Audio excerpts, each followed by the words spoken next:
이 세상에서 가장 불행한 사람은 가난한 사람이거나 못 배운 사람이거나 병든 사람이 아닙니다. 가장 불행한 사람은 소망 없이 살아가는 사람입니다. 오늘의 현실이 아무리 괴롭고 힘들고 또 고단하고 아파도 내일에 소망 있는 사람은 얼마든지 믿음으로 살아갈 수가 있습니다. 에릭 프롬은 사람은 소망을 먹고 사는 존재라고 했습니다. 오늘 우리를 살게 하는 힘은 바로 내일을 향한 소망이기 때문입니다. 또 키에르 케고르라는 또 철학자는 절망은 죽음에 이르는 병이라 했습니다. 소망을 잃어버리면 살아갈 힘도 의욕도 아무것도 다 없게 되고 결국은 모든 것을 잃고 또 죽게 되는 것입니다. 우리가 믿는 하나님은 소망의 하나님이십니다. 참 소망이 없었던 우리에게 예수 그리스도를 통해서 우리에게 영원한 소망을 주시고 이 땅의 소망이 아니여 하늘의 소망을 가지고 살아가게 해주셨습니다. 하나님은 소망 없는 우리들을 먼저 찾아보셨고 가장 큰 은혜로 우리를 붙들어주고 계십니다. 그렇다면 우리 오늘 이 본문을 통해서 어떻게 하면 소망을 이루는 그런 신앙을 소유할 수가 있는가, 이 두 가지로 찾아보길 원합니다. 먼저 이 소망을 이루는 신앙은 바로 인내하면서 하나님의 때를 기다리는 것입니다. 본문 12절에 소망이 더디 이루어지면 그것이 마음을 상하게 하거니와 소원이 이루어지는 것은 그 생명나무니라. 소망이 더디게 이루어지면 마음이 상할 수밖에 없습니다. 그런데 하나님의 자녀에게는 그 소원을 이루게 해주는 하나님이 계시다는 것입니다. 소망을 가지고 기다리는 사람들 잊지 말할 것이 있습니다. 우리 끝까지 주를 바라보며 인내하면서 하나님의 때를 기다리는 것입니다. 조금 기도 응답이 더디되는 것처럼 보여도 내가 바라는 상황이 내가 원하는 대로 보이지 않는 것처럼 보여도 소망의 하나님을 또 바라봐야 합니다. 하나님께 주시는 그 은혜, 이 소망은 아무리 눈에 보이는 신락 같은 그런 가능성 같은 소망이라도 하나님이 역사하시면 폭포수와 같은 그런 은혜로 우리에게 베풀어 주시는 것입니다. 현재 우리 나라를 또 보게 되면 나라 전체나 또 각 개개인의 삶을 볼 때 여러 가지 어렵고 힘든 일들이 많은 지금의 이 시대입니다. 이때 우리가 하나님의 능력을 체험하고 또 믿음으로 단단해지는 그런 또 성도가 되어질 줄 믿습니다. 현대인들의 가장 무서운 그런 취약점이 있다면 무엇입니까? 그것은 잘 기다리지 못하는 데 있습니다.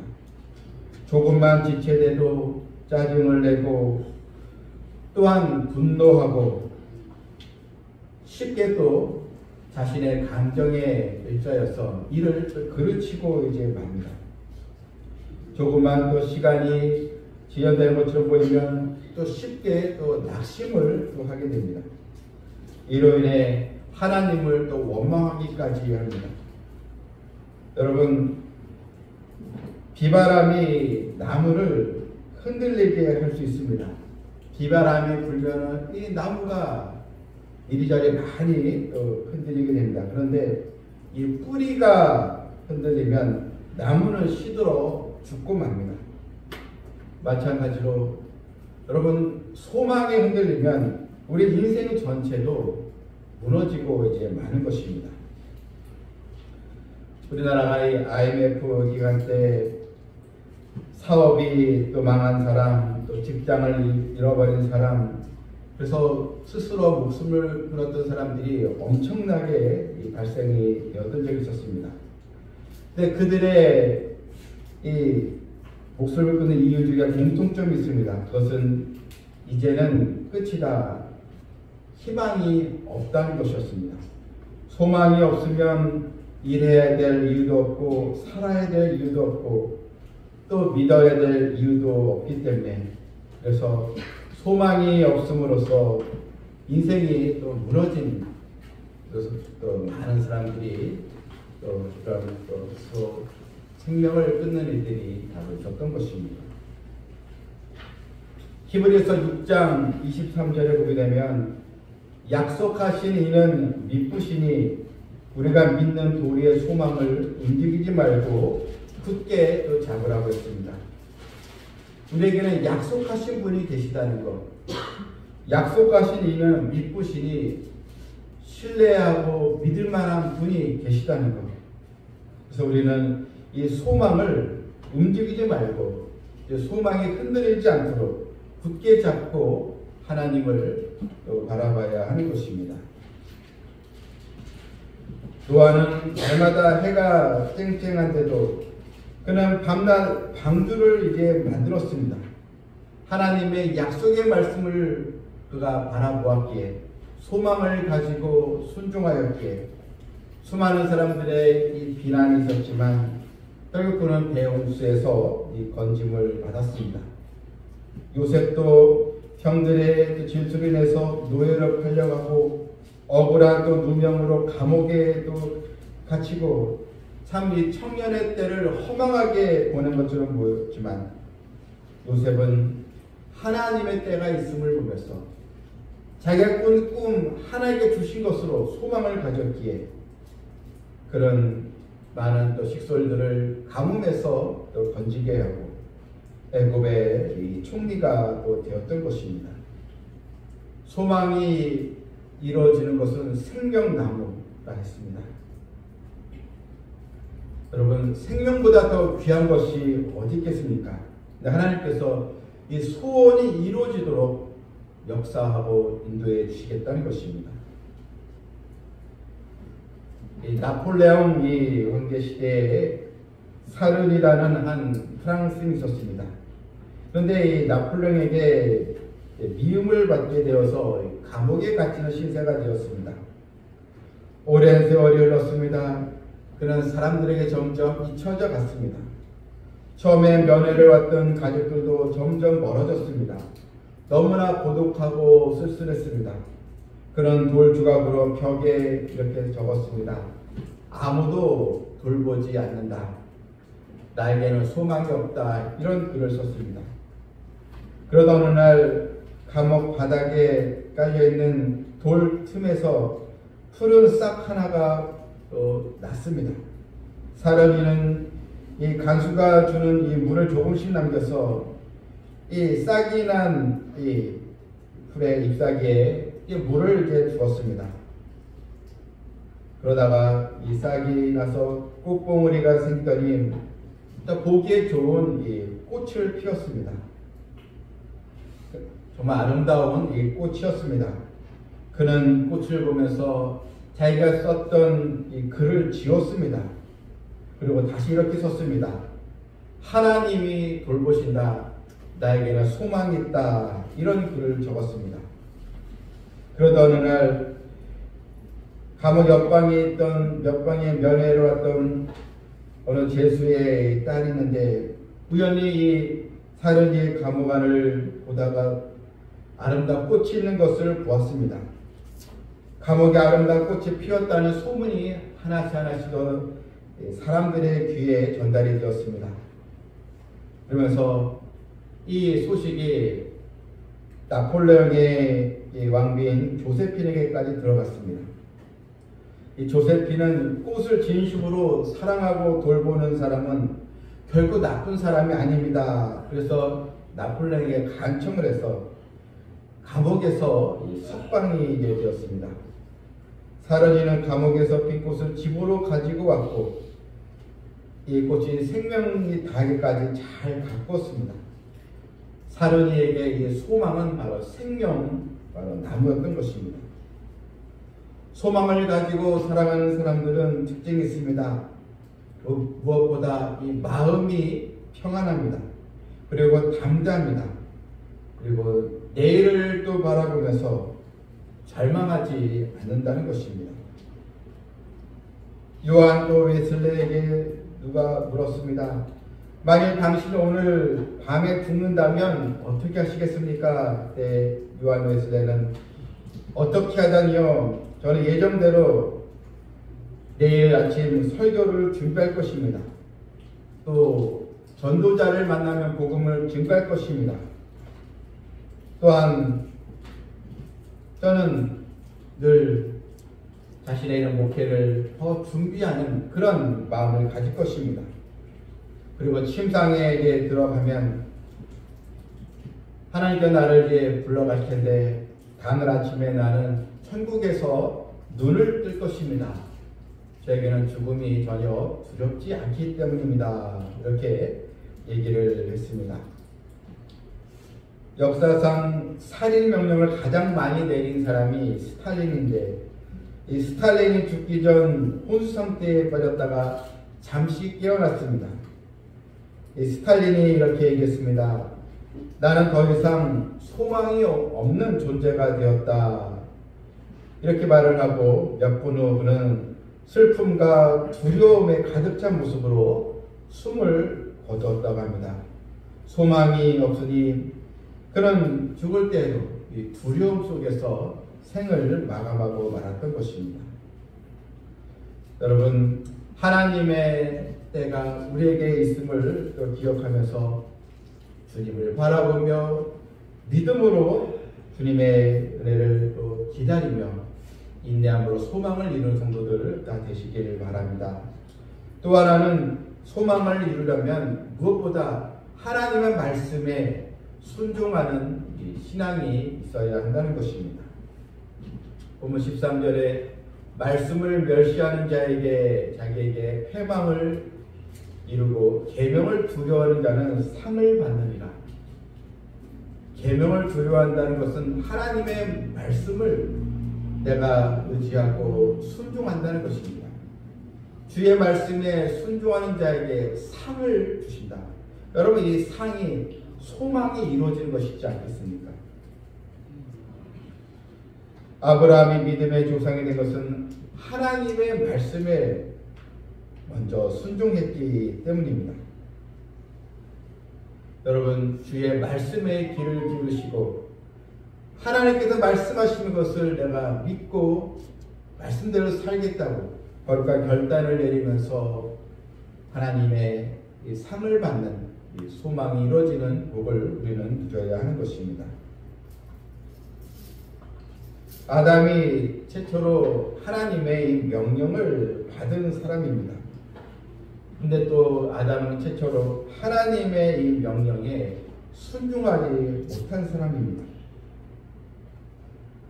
하나님은 이 아담에게 가장 먼저 요구하신 건 무엇입니까? 너는 동산 중앙에 있는 선악과를 먹지 말라. 하나님은 이 아담 또 이 하와에게 이 아름다운 동산에 거할 것을 허락하시면서 가장 먼저 주신 것은 바로 내 명령에 너는 순종하라. 이 순종의 명령을 내신 것입니다. 하지만 아담의 불순종에 의해서 이 아담 이후에 많은 사람들, 모든 인류가 이 죄 가운데서 태어나게 하셨고 바로 주님께서 우리를 하여금 이 죄 가운데서 건지시기 위해서 십자가를 지시고 우리의 죄를 담당해 주신 것입니다. 말씀대로 순종하면 상을 받지만 반대로 말씀을 듣지 않고 하나님을 또 거역하고 복음을 받아들이지 않으면 자기에게 이 패망을 이루고 멸망으로 치닫게 되는 것입니다. 하나님의 말씀은 우리를 속박하기 위해 주신 것이 아닙니다. 오히려 우리를 하여금 참된 행복을 누리고 또 하나님의 이 풍성하심에 우리를 참여하도록 이끄시기 위해서 우리에게 계명 말씀을 주신 것입니다. 본문 14절에도 지혜 있는 자의 교훈은 생명의 샘이라 했습니다. 세상에 수많은 이 지식이 있고 그래서 많은 재물을 또 모으는 사람도 있지만 또한 자신의 이런 또 지식으로 학문의 지경을 넓히며 또 성공한 자리에 올라 있는 사람들도 있지만 그런데 여러분 지혜가 없는 지식은 결국 자신을 멸망으로 이끌게 하는 것입니다. 우리는 지혜 있는 자의 교훈, 바로 지혜는 하나님의 말씀이지 않겠습니까? 이제 말씀을 통해서 하나님의 또 은혜를 입고 또 하나님의 도구로 쓰임받는 자가 되어야 될 줄 믿습니다. 본문에도 지혜 있는 자의 교훈은 생명의 또 세민이 사망의 그늘에서 벗어나게 합니다. 사망의 그늘에서 우리를 건져주시는 은혜, 영원한 멸망의 형벌에서 벗어나게 해주신 그 은혜를 우리는 바라보면서 주의 말씀을 또 사모해야 될 줄 믿습니다. 베드로후서 3장 10절 말씀에 그러나 주의 날이 도둑같이 오리니 그날에는 하늘이 큰 소리로 떠나가고 물질이 뜨거운 물에 풀어지고 땅과 그 중에 있는 모든 일이 드러나려다. 하지만 하나님의 자녀에게는 주의 날이 가장 기쁘고 영광의 날이 바로 되는 것입니다. 우리에게 소망을 주신 우리 하나님을 오늘도 믿고 하나님의 그 말씀에 귀를 기울이는 성도 되시길 바랍니다. 예레미야서 29장 13절 말씀 보니 너희가 온 마음으로 나를 구하면 나를 찾을 것이요 나를 만나리라 했습니다. 소망이 지체되는 것을 보일 때 여러분 너희가 온 마음으로 나를 구하면 우리가 의인의 간구 간절한 기도 하나님 그걸 우리에게 원하시고 계시는 것입니다. 그래서 기도할 때 응답의 은혜를 입게 되어서 모든 것이 하나님의 은혜였구나. 내 힘으로는 아무것도 할 수 없었지만 하나님께서 나의 기도를 들어주구나. 이렇게 하나님께 영광을 돌리게 되는 것입니다. 여러분은 이 하루살이와 메뚜기에 관한 이야기를 또 들은 적이 있을 것입니다. 하루살이와 이 메뚜기가 함께 이제 놀다가 헤어지면서 이 메뚜기는 하루살이에게 우리 이제 그만 이제 놀고 내일 만나자. 하루살이는 내일이 뭐냐라고 했습니다. 메뚜기가 캄캄한 밤이 지나면 밝은 날이 오는데 그게 바로 내일이야. 하루살이는 이 메뚜기의 말을 듣고도 이해를 하지 못했습니다. 어느 날 메뚜기는 개구리와 함께 놀았는데 이제 개구리가 날씨가 너무 추우니까 이제 그만 놀고 내년에 만나자 했을 때 이 메뚜기는 묻습니다. 내년이 뭐야? 내년은 겨울이 끝나고 날이 따뜻해지고 봄이 찾아오는 것이 내년이야. 메뚜기는 이 개구리의 말을 이해하지 못했습니다. 여러분 우리 인생도 죽음 뒤에 영생의 길이 있습니다. 오늘 말씀처럼 사망의 그늘에서 벗어나는 영생의 축복이 우리에게 있습니다. 아주 여전히 많은 사람들, 세상 사람들은 영생이 뭐냐 이해하지 못하고 받아들이질 않고 있습니다. 아무리 영생에 대해서 설명을 해도 그들은 못 알아듣습니다. 오히려 거부합니다. 하지만 우리는 압니다. 영생의 길이 우리에게 있다는 것, 이것을 믿게 해주시고 우리에게 영원한 소망을 갖도록 주신 하나님이 계시기에 우리는 이렇게 믿음의 길을 함께 걸어가고 있는 것입니다. 소망은 가장 좋은 일에 대한 바로 기대감이라고 볼 수 있습니다. 성경에서 말하는 소망은 단순한 기대나 갈망이 아니라 믿음과 신뢰를 가지고 소망의 하나님을 우리가 바라보면서 우리가 주님의 또 나라에 영원히 거하는 것을 말하고 있습니다. 소망은 우리에게 영혼의 이 닷과 같습니다. 이 닷은 배를 정박할 때 줄이 갈고리 모양의 쇳덩이를 묶어서 이 배를 단단하게 묶게 되는 것입니다. 이 닻이 없으면 배는 정치 없이 떠내려가게 됩니다. 소망이 없는 사람은 마치 이런 닻이 없이 세상 풍파에 비들리면서 흘러갈 수밖에 없는 것입니다.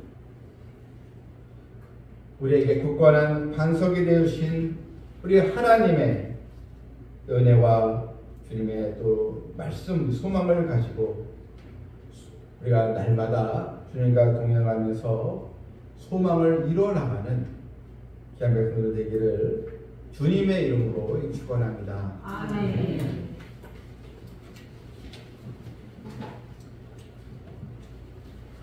참 좋으신 하나님 아버지, 우리에게 하늘의 소망을 주신 것을 감사드립니다.